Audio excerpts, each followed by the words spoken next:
Ladies and gentlemen, boys and girls, people of all fandoms, welcome to the Ferret Raccoon podcast episode 142. I am your one and only host for this podcast, the Angry Raccoon, bringing you the first podcast of June 2020, still in a very, very strange time in reality, life, whatever you want to call it, 2020.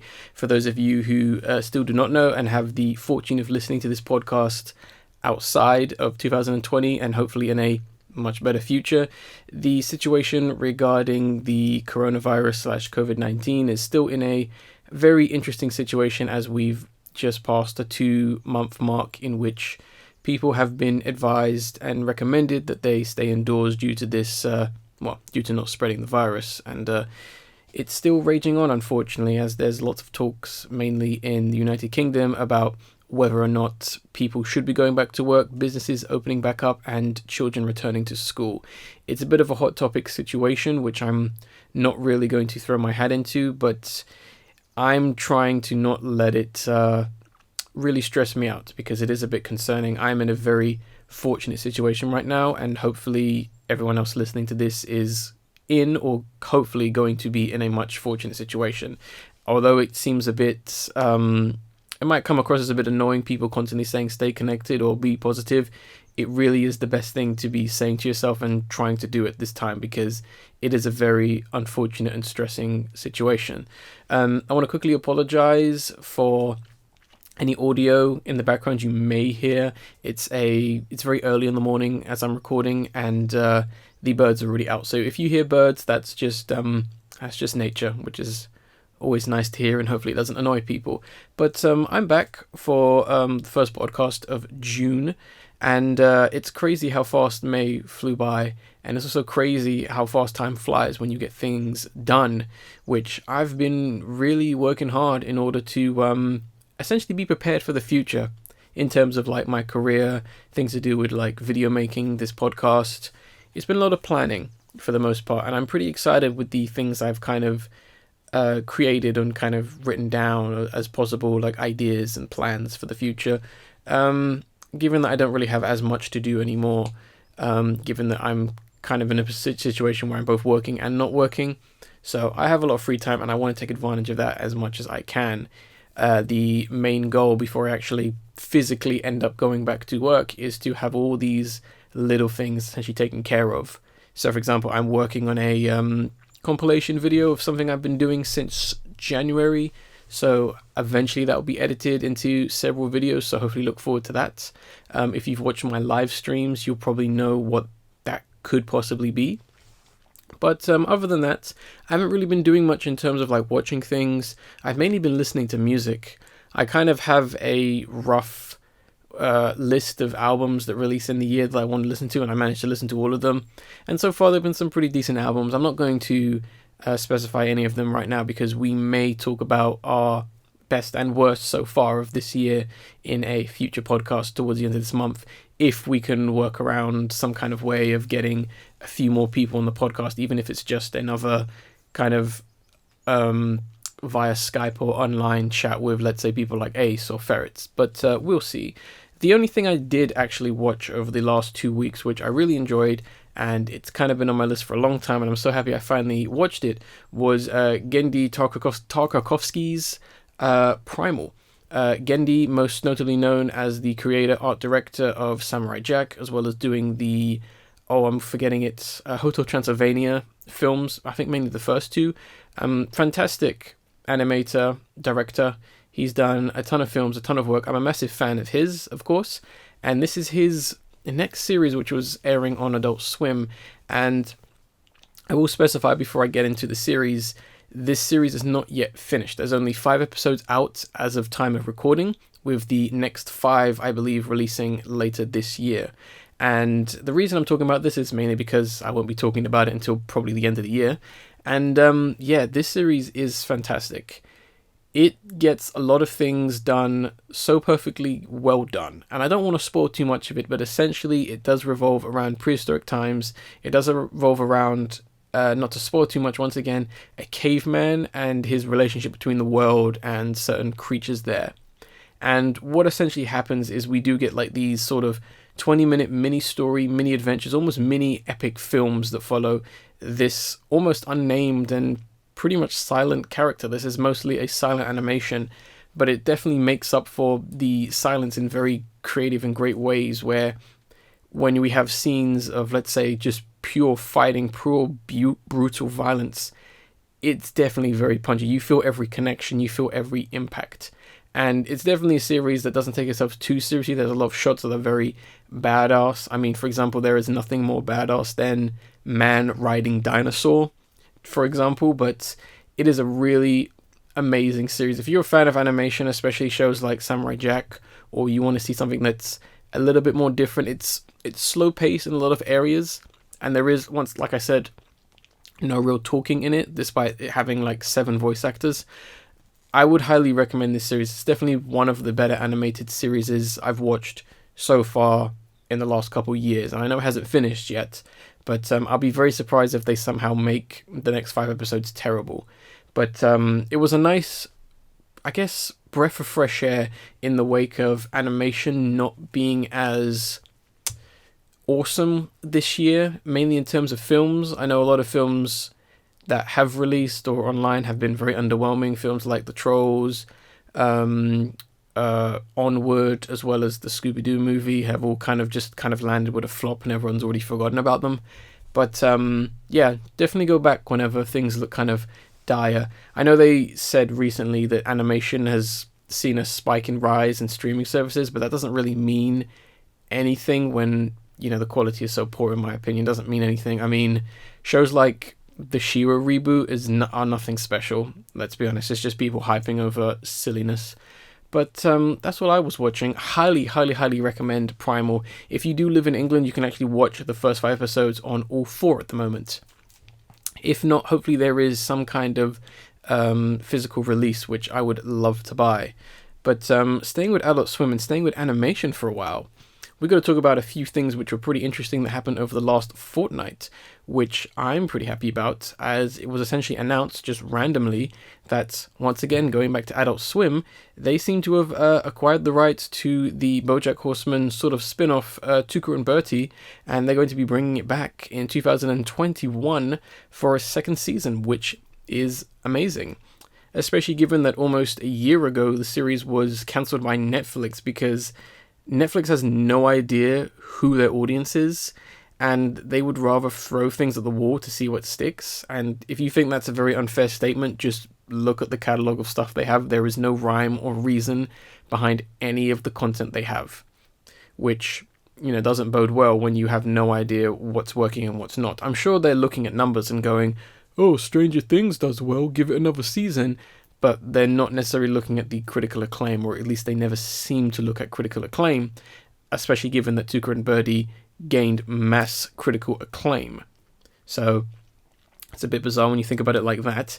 And and as well, they simply don't know a good thing when they've got it.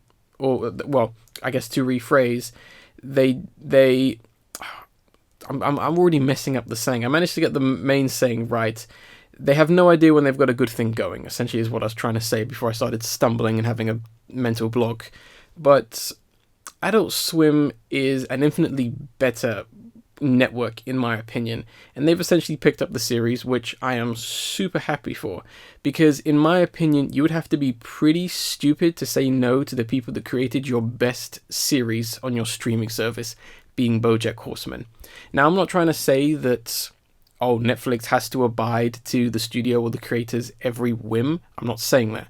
All I'm saying is you probably should have given them a better chance when all the cards looked like they were in your favor. Let's just be honest here, because Netflix, you kind of done goofed, in my opinion.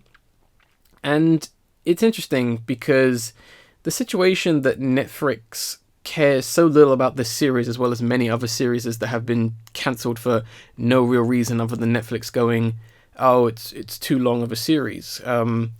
For those of you who don't know, Netflix sees no real reason, or they've kind of created this new motto where they're basically saying there's no real reason for them to continue a series after the 3rd season because people lose interest after the 3rd season.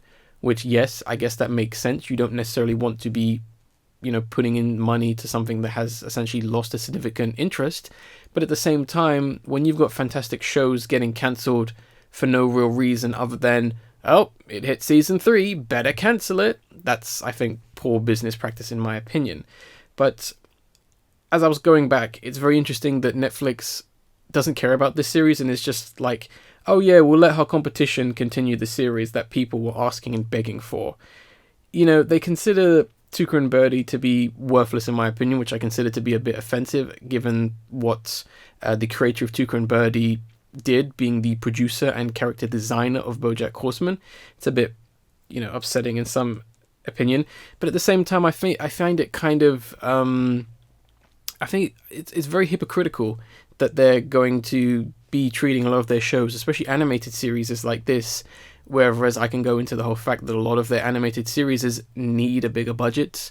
Going back to shows like She-Ra, that show looks like arse in my opinion, and I'm pretty sure Netflix could spare a little bit more money to actually give them the funding to finish the series. But it is very hypocritical that they constantly bang on and big themselves up about all these licensed, like, an unoriginal animated series they have on their animation department, where they're like, yeah, we got B-Stars and we got all these animes, they're ours, we made them, yet they're very quickly just going, no, we'll cancel that, we'll cancel this other original show, no, that show, Mindhunters, well, let's cancel that shit. It's a bit bizarre, and it just goes to show a lack of understanding and a lack of actual, marketing, in my opinion. Adult Swim has Netflix beat in terms of originality and in terms of actually knowing their core audience. Adult Swim is very experimental, it's very stupid, it's very nonsensical, it knows when to take itself seriously and it knows when not to take itself seriously. The perfect example of that, although it's probably going to upset some people, is Rick and Morty. Rick and Morty is the perfect example of them knowing their audience and knowing what people want with it. And I believe that the people who make Rick and Morty have a good relationship with Adult Swim. And it just is kind of stupid. And I can go on for hours about how much Netflix sucks on their animation department alone. And yes, there are great animated series that I'm sure they are putting money into, like the new Cuphead animation, which will be coming out next year. And, they have some good series like BoJack Horseman. They used to have Tuca Bertie. In terms of animations that I would say really top those, it's honestly really hard to say, because the only other things that I would say are worth watching in terms of animation wise is Devilman Crybaby and Agretzko. And even then, they don't own those shows. They didn't make those shows. So it's just a bit bizarre that the whole situation is weird and I don't like it. The best thing to come out of this, other than a really good show is going to be continuing, is the fact that it's going to be reaching a much bigger audience, because it doesn't have the restriction of, well, it's basically not locked behind a paywall. And I would imagine if Adult Swim didn't pick up this series, they would have just let it die. They wouldn't have released it on Blu-ray and DVD. And I'd imagine now that it's going to be an Adult Swim series, it's going to be released on Blu-ray and DVD. Increasing its popularity and audience base, because some people have probably never heard of it. They might hear word of mouth. They might even go to their local store and see it in stores and pick it up just because it reminds them of BoJack Horseman or because a friend told them it was good. That is called marketing, Netflix, something you clearly don't seem to understand.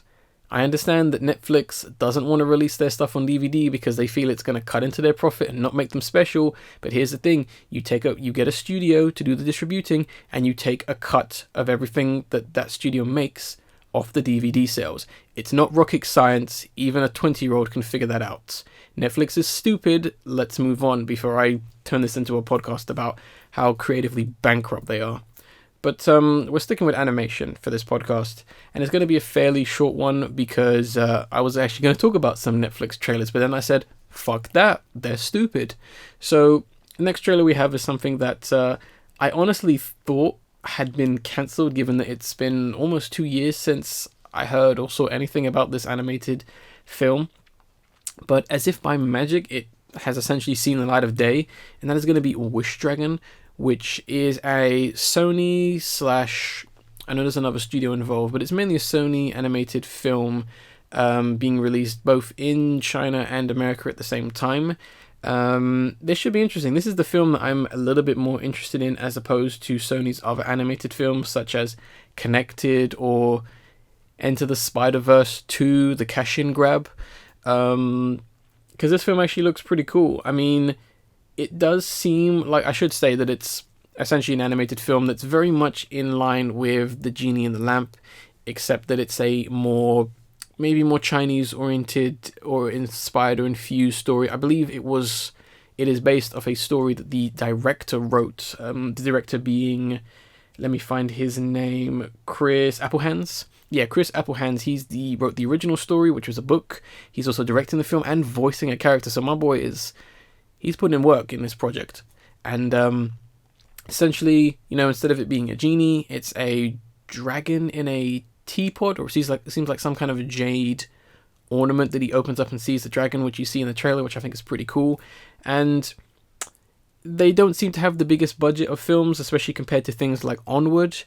But given that everyone has already forgotten about Disney's Onward because it's such a forgettable film, I guess this film now has a chance. And there are some moments in the animation that really do impress me for the most part. Like the speed and the fluidity of the dragon's movement is pretty cool, and the characters, they already have a pretty nice chemistry and relationship already, which you feel in like a minute trailer, and I think the voice acting is pretty good so far. I just kind of wish the backgrounds were a little bit more colorful and a little bit more interesting. I mean, this might just be test footage. They've probably not finished the film. It doesn't release until November, and I would hate for it to be a very bland looking film in the background. But other than that, I'm really looking forward to it. It's interesting to see something a little bit more different, and I do hope that it gets a more mainstream release over in this country, at least, because I've only just seen China and America. It'd be a nice film to watch eventually, and I think Sony Studios should fund more films like this as opposed to just doing Spider-Verse 2, because yeah, it's interesting. And the voice cast is pretty interesting because they will be recording it in both Chinese and English, which is pretty cool, because I know the director, Chris, he'll be voicing a character, Jackie Chan will be voicing a character, as well as Bobby Lee, who will also be in there, as well as a few other people that may be of note worth to some other people listening. And yeah, the trailer for this film, there's only one trailer, which I guess the director has released. That exists. It's not in the greatest quality, but, it is there. It's going to be in the link and the download. The link is going to be in the download link and the description. Gosh, I'm fumbling my words today. As well as, I forgot to mention, there's a little Tuca Bertie trailer that they did for its return to Adult Swim, so that's also going to be in the description and download link. Now let's move on to our next trailer, but first I got to adjust something real quick. Oh my gosh, sorry, the way my setup is done, it means that my computer is kind of far away, so I kind of got to lean away, and I don't want to chance it going to sleep and stopping recording, because I ain't got time for that. Moving on to our final main trailer, and that is going to be a quick one, which we're going to talk about, which I thought was worth mentioning, especially given one particular person who's starring in the film, and that is going to be Inheritance.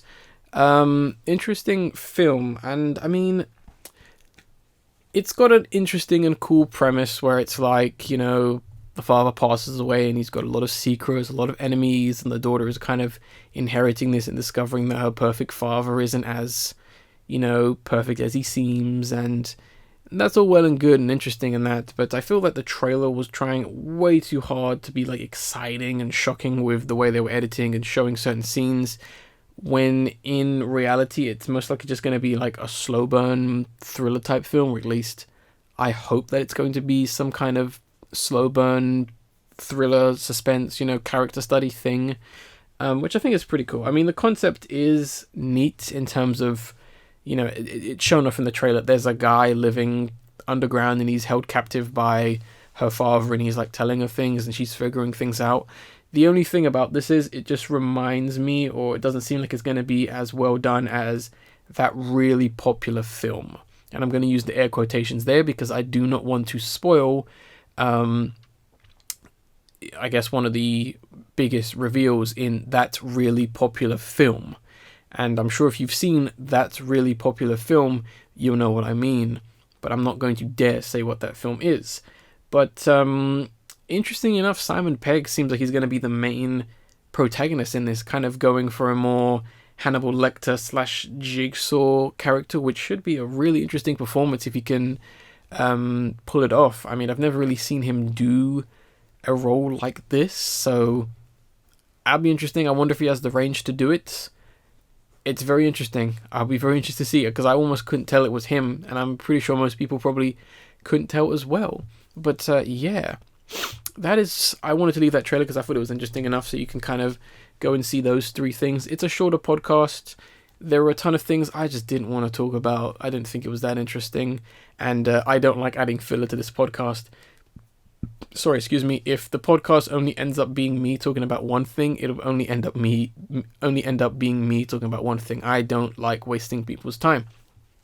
And with that being said, we're going to move straight on to the discussion, which is going to be another pre-recorded discussion I did with Ace a couple weeks back, talking about a slightly older situation or topic, being Marvel and DC's very questionable new series that I guess are going to start releasing very soon, or they probably release now. Personally, I don't really care about these things we're going to talk about, but I guess I won't dilly on them too much, and I will pass it over to Past Raccoon for this discussion. Alright, thanks, Future Raccoon, and yeah, once again we have another discussion coming from the past, and once again I'm joined by Ace. Howdy everyone. And we are going to be talking about something that's quite interesting, which has been discussed by people who are more or less more into this industry, and that is going to be the Big Two's new comic direction, which has got people discussing, to put it nicely.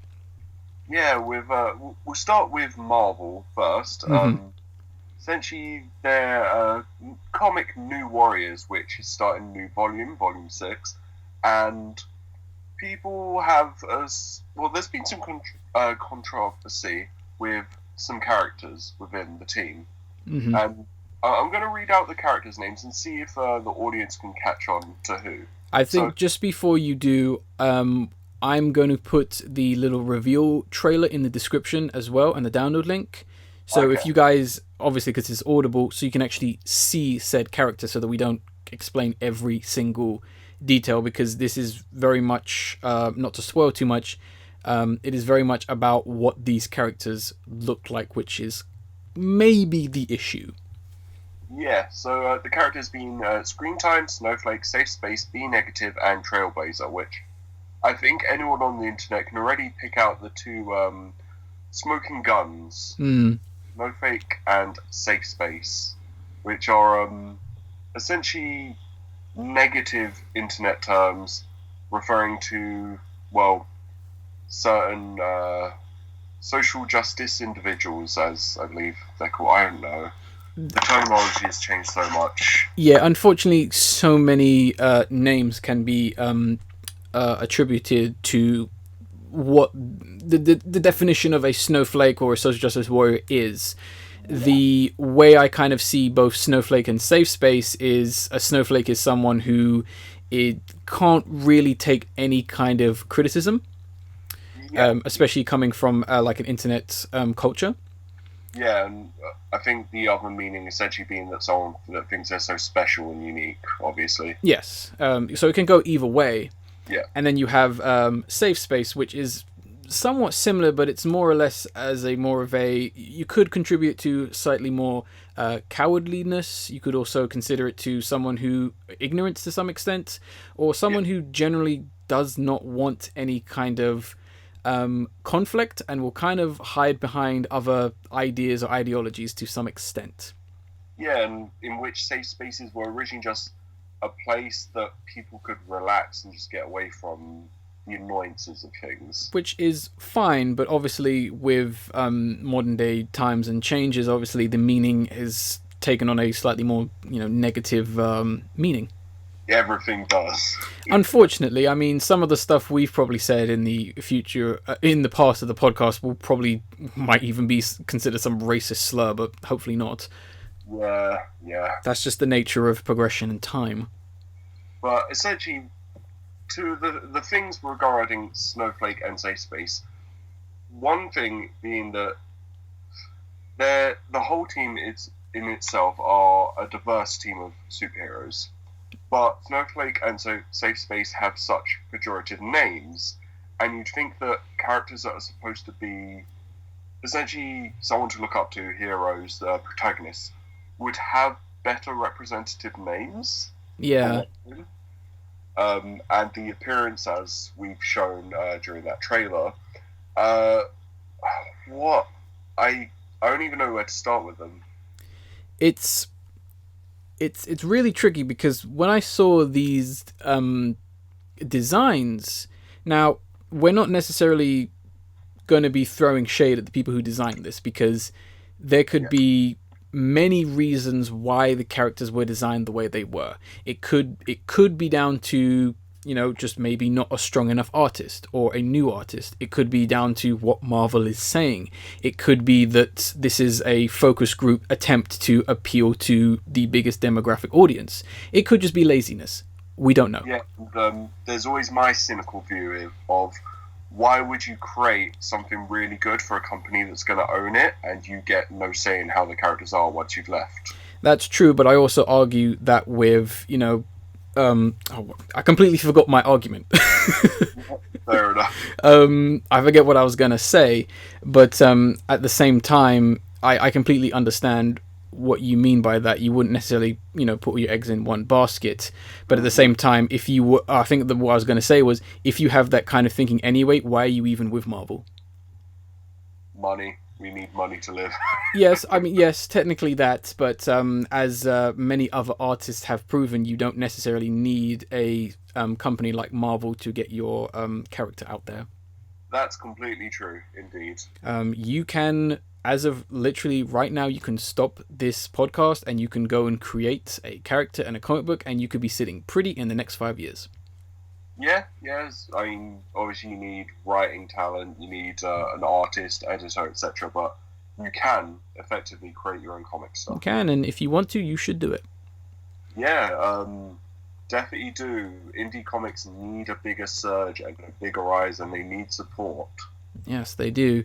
And I mean, with these characters, these designs, yes, there's a lot of issues. My biggest issue, kind of going back to what we were saying with them, is that they are so generic and so bland that you cannot get behind them. Yeah, I mean, they really are generic, and they've got a really horrible color coding. It's extremely bright, saturated, and it contrasts extremely with essentially the rest of them, like the whole team. And if I can imagine, I haven't read the comic, I don't know if the backgrounds are going to be as saturated or not. That's the point I hadn't considered for the most part, because one thing that I thought was very conflicting about their designs, and one of the biggest problems, was the fact that I think you would notice, if anything, I can't quite remember, but aren't they I'm trying to think of the word. Aren't they like do they I can't remember the exact name, but is it that they do not assign themselves as a specific gender? One of them? One of them's non-binary. Non-binary, that's the one. Snowflake, yeah. Isn't that very conflicting with the fact that they're both pink and blue? Yeah, I mean, you'd think so, because those are generally the colours that are associated with gender instead, like, in general. Yeah. So it's confusing why they chose that colour scheme. Yeah, because from a simple standpoint, you would look at these two characters and go, that's the boy, that's the girl. Yep. You know, or at least, if anything, you would go, oh, the difference is they're not the same gender. Yeah. I mean, they could have the same colour outfit, maybe. Yeah. Maybe have a non-gendered colour. Yeah. How about orange? I don't know if orange would technically be a non-gendered colour, but I mean, yeah. Yeah. I honestly don't know. Unless you know the circumstances of how the character was created, I don't know what to say. And I think that's the problem. I mean, me and you, we're not trying to overhype this, but we were very kind of, I'm not sure if I'm speaking for you as well, we were very speechless when we saw this. Yeah, I was very confused. Yeah, and confusion as well. And I know a lot of people have had, massive like negatives toward this, and it is completely understandable because kind of going back to their names, it feels like they're like Marvel or whoever's making this comic is taking the piss out of its younger generations or people who maybe relate to these names or know of these names to some extent. Yeah, I mean, considering one of the other characters is called Screen Time, and he has like a VR kind of visor thing. Screen Time is actually are they always on their phone? Yeah, that kind of thing. It does start to feel very out of touch. Yeah, which is the complete opposite of what they're trying to do. Yeah, it feels like they're trying to, again, with the bright colours and the more diverse team, essentially, I'm trying to think of a non-horrible word for panda. Mocking. Market to a younger generation. Yeah. It is kind of very frustrating when you look at the situation, especially because I know one YouTuber, I'll probably put his video in the description, he went and discussed like someone else's, because people have gone out and done redesigns of these characters. Yeah. And people have done a really good job where they're, quite distinct. Because it can be done. It's not an impossible task. It's different if someone said, I need you to reinvent Batman. I can understand you'd probably scratch your head and go, what do I do? Yeah.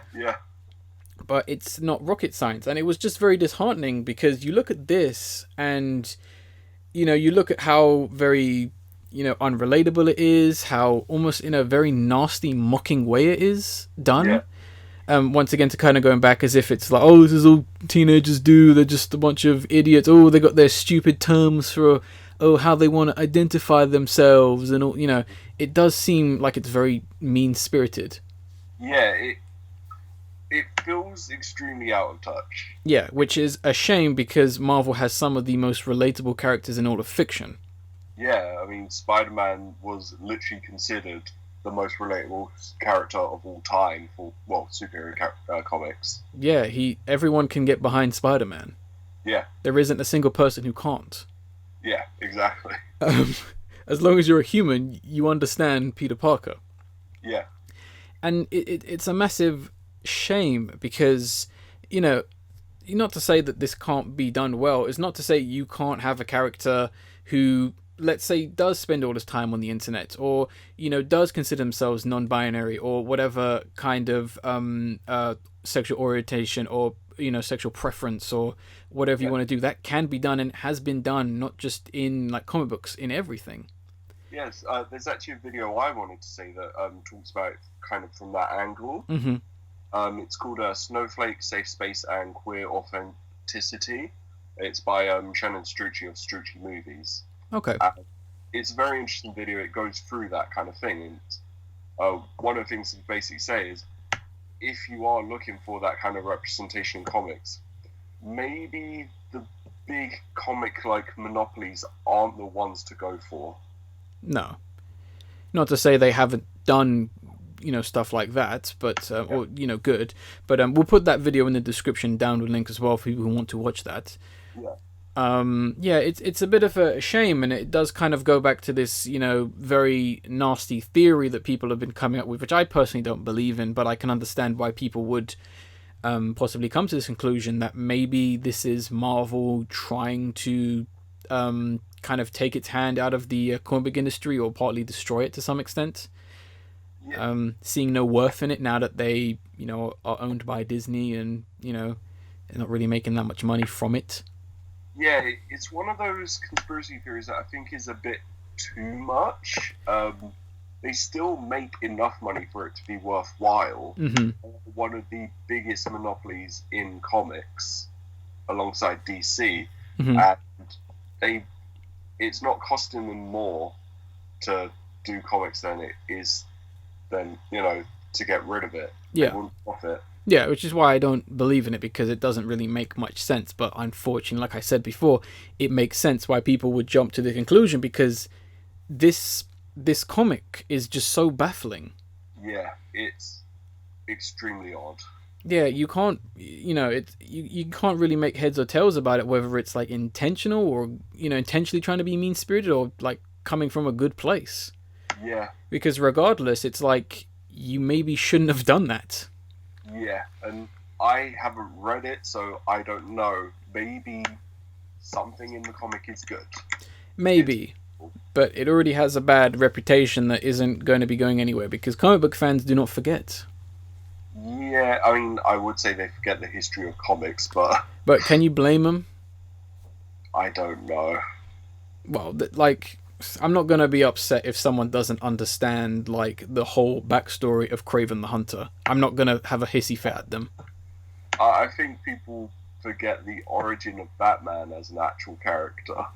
That's my issue. I don't know how they can when it's been told to you in every single iteration, but okay. I meant like the creation of Batman and what he stood for. But... Okay. Fair enough. But, yeah, Marvel is one thing, but then you have DC, on the other hand. Yeah, so, essentially DC have, is it actually out now or is it just announced? I believe it is out now.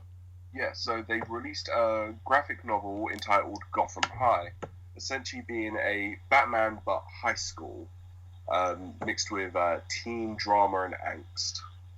And I can understand why some people might be hesitant to this, but I think DC's actually doing a good call here. They've actually been diversifying their... I want to say comics portfolio, essentially doing different sections of comics for different audiences. They've got a whole line of young adult graphic novels, like ones from the perspective of Oracle, from Batgirl, from Bruce Wayne before he was Batman, and this looks like the new addition to that kind of series. Which is fine. I personally don't think it's really needed, because at the end of the day, why don't you do something that doesn't need to be attached to Batman? It's what they own. It's what they own, but I can make the argument of where's the originality? That's true. Because you're just ripping off Archie now. Yes, but I mean, I'd say Archie, considering the history behind it, has a right to be ripped off. It does have the right to be ripped off, but at the same time, I think DC owes it to its fans to be a little bit more original. And I think that's probably the problem. No one's asking for this, which is fine. I mean, some of the greatest things that have ever happened aren't things we asked for. Yeah. I have two things. One, going back to what I said previously, why would you create new stuff for a company that's going to own it? Mm-hmm. Why reuse what they've already got? Mm-hmm. The other thing being, they could have just continued with their Gotham Academy comic. Yeah, I was going to bring that one up, yeah. Yeah, but I guess it's because they're well-known characters and it's a way of marketing to younger people again. Which is fine. You then bring up certain issues of going back to like origin stories where you have some, 13-year-old going, that's not the origin of Batman. Batman was on Twitter.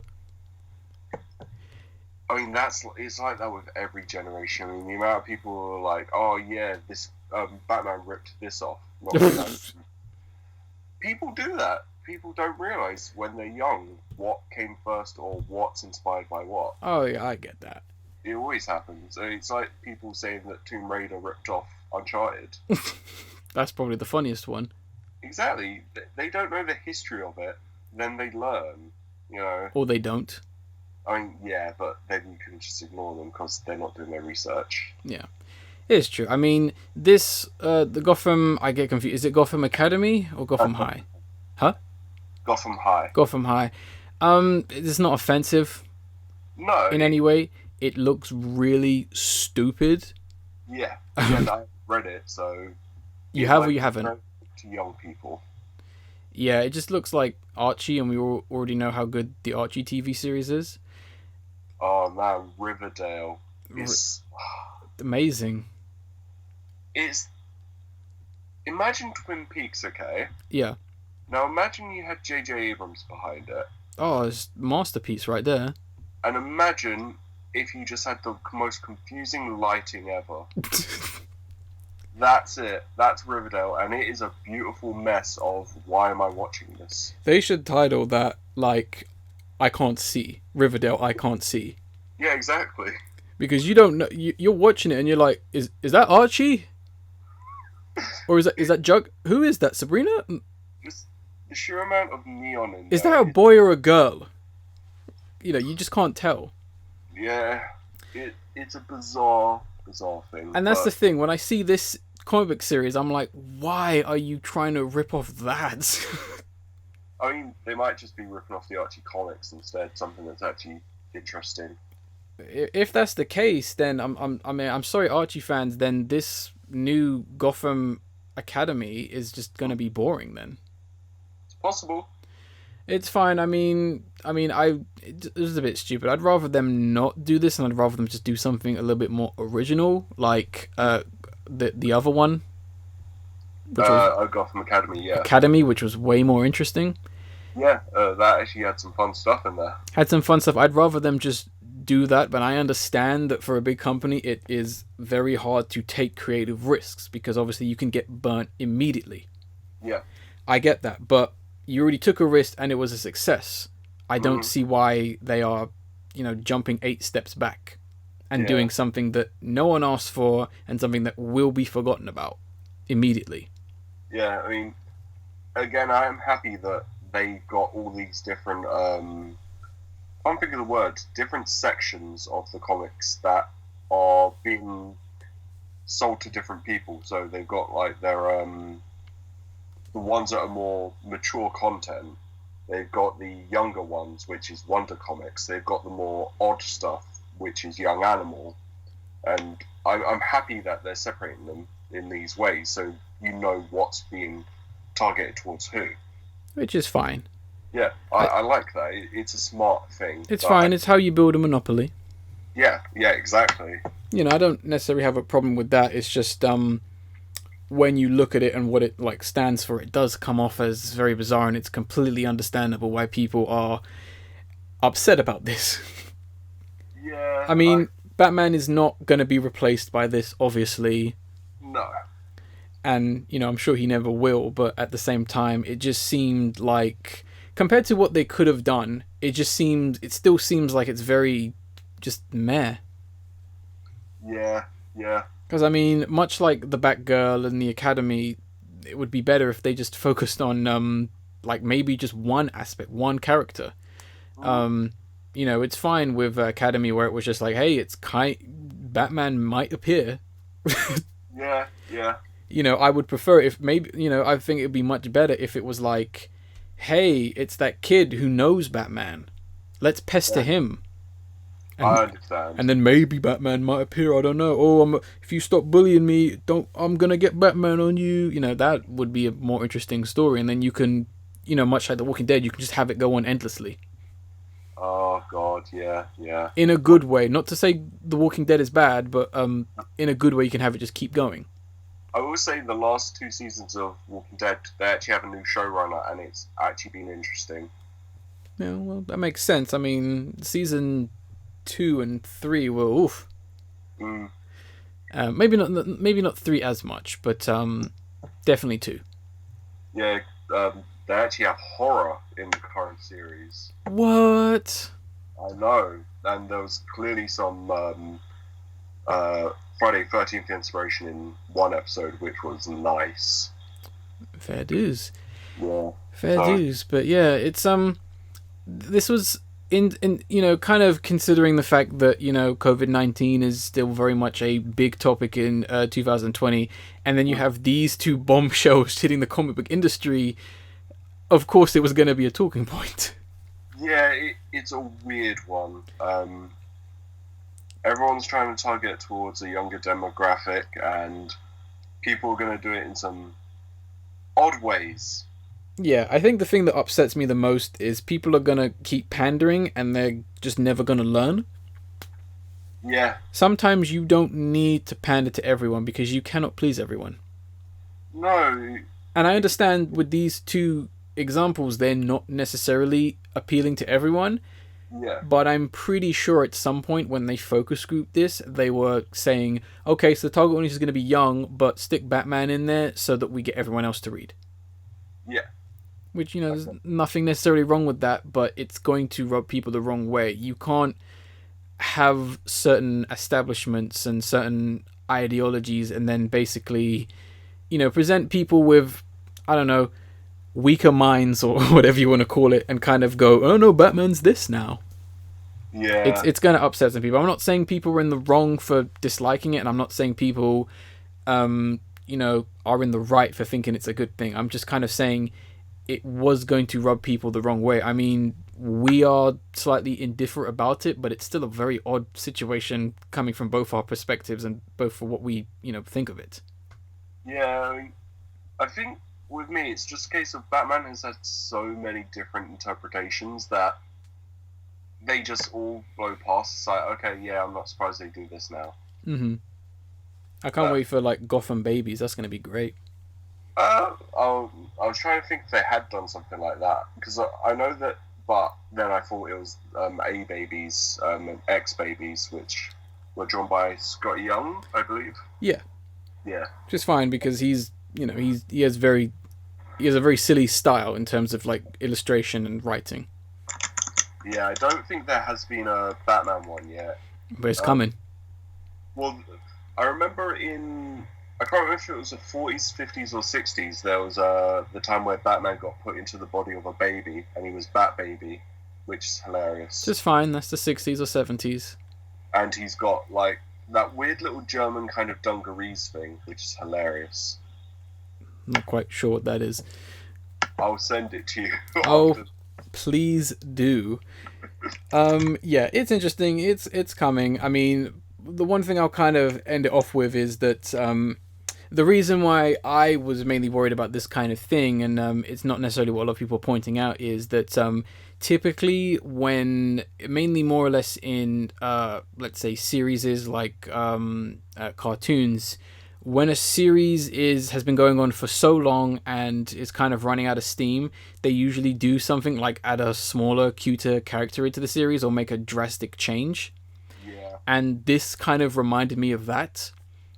So yeah. that's why it was kind of worrying for me to look at this, where I was like, are you guys just giving up? Yeah. Because I joke about Gotham Babies, but if that happens, I'm going to get really worried. I'd be fine. Again, as long as the intellectual property rights are contained how they are, then they're just going to get more weirder and more insular, and it's how it happens. Yeah, how it happens. It's how a franchise burns. I get it. No, I'm joking. But yeah, it's odd. But we wanted to talk about this situation because it is a really odd one for the most part. Much is the world right now. But it's just kind of crazy that all these things have happened and all these discussion-worthy things have kind of popped up over the last few weeks or so. Yeah, in a weird situation that the world is in, a lot has happened and it's fascinating. It is fascinating, and that's exactly why I wanted to do this discussion, and hopefully many others, kind of archiving this thing. Because, yeah, things are weird, and I don't know, I'm sure we'll be, well, I was going to say hopefully we'll be discussing more things like this, but hopefully not under these circumstances. Yeah, if it's odd stuff related to things I like, I'll always talk about it. I'll be happy for it. Of course, but are we done talking about this craziness? Yeah, I think so. Yeah, I think it's a bit much. It's a bit too confusing to go on any longer. Thank you, Ace, for being on this discussion. It's fine. I'll be very happy to be on as many as possible. And I'm sure there will be many others, like I said, hopefully on more normal grounds. And I guess I will pass it back to Future Raccoon on that note. Alright, thanks, Past Raccoon. Once again, hopefully the audio wasn't too bad on that discussion. It was recorded over Skype, Sorry if there's any cuts. It did cut out a few times, and sorry if we seem a bit aimless on that. It's just we were basically freeballing with that discussion, and we wanted to make more content. But yeah, that's pretty much going to bring us to the end of this podcast. But before that, we have to talk about the video of the episode, which is going to be Khruangbin with Time brackets You and I. Yeah, pretty tricky name to pronounce, and yeah, I don't know. I probably shouldn't have picked a video of the episode in which I can barely pronounce. But yeah, hopefully you enjoy that video. I think it's a fantastic music video. Very sweet, very lovely. And it also follows one of my pro tips in terms of filming, in which whenever you need to film a music video and you don't have a massive budget, just film it in London. No one cares that you're filming a music video in London. Trust me. I've seen so many artists, benefit from a good music video by just doing something in London, and the song is so sweet, as I think I've already said. But that's going to be this podcast. Hopefully things get better over the next few weeks. Hopefully everyone listening to this podcast is staying safe, staying clean, trying not to go out as much as possible. I guess in my 2 cents as well, probably stay off Twitter as well. Twitter seems to be a breeding ground for panic and paranoia. I've noticed over the last few weeks they've kind of made their trending pages just all about the COVID-19, which I think is a bit frustrating, because you would want people to essentially stay calm in the situation. Constantly telling me about other countries struggling and making it out as if everyone is burning in hell is just not helpful. So stay off Twitter. It's useless. It's a waste of time. I've already removed a ton of people off my Twitter because it is just awful. If for whatever reason you want to follow me on Twitter, don't know why you would, because I don't really retweet anything. You can hit me up at Raccoon Angry. That's only one C in the raccoon. And if you want to email me about anything, you can hit me up at raccoonplusfriends.gmail.com. Those are going to be in the description and the download link if you want a quick link in order to contact me or us. And yeah, I think this podcast went pretty well despite me fumbling a lot of words. But I guess I'll end this podcast like I always do by saying I was the Angry Raccoon, and I will see you on the next podcast.